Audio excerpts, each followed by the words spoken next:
Municipal commissioner పై ఓ మాజీ councillor అసభ్య పదజాలంతో దూషించారు. మహబూబ్ నగర్ మున్సిపల్ కమిషనర్ ప్రవీణ్ కుమార్ రెడ్డిపై మాజీ కౌన్సిలర్ రవికిషన్ రెడ్డి అసభ్యకరమైన పదజాలంతో తిట్ల పురాణం అందుకున్నాడు. తాను కాంగ్రెస్ పార్టీలోనే ఉన్న వార్డులో అభివృద్ధి పనులకు అధికారులు తనకు ఎలాంటి సమాచారం ఇవ్వడలేదని ఆక్రోశంతో ఫోన్లో బూతులు తిట్టినట్లు తెలుస్తోంది. బూతుల ఆడియో ప్రస్తుతం సోషల్ మీడియాలో వైరల్గా మారింది. దీంతో కమిషనర్ ప్రవీణ్ కుమార్ రెడ్డి జిల్లా ఉన్నతాధికారులకు ఫిర్యాదు చేయగా జిల్లా ఎస్పీ ఘటనపై సీరియస్ అయ్యారు. ఆ మేరకు రవికిషన్ రెడ్డిపై కేసు నమోదు చేసిన పోలీసులు దర్యాప్తు చేపట్టారు.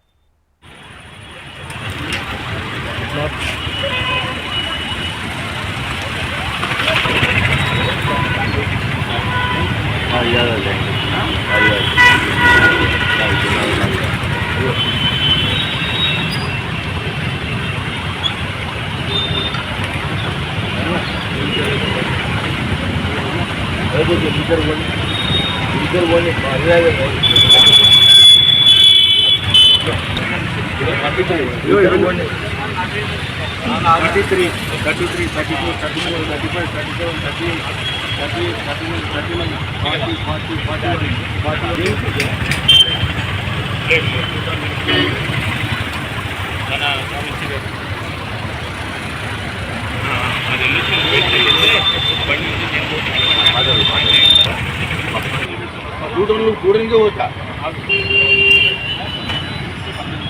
నేను ఏమంటున్నాను, కూడని పోవాలా కూడం పాండి రోడ్డు ఎందుకు కాపాలి.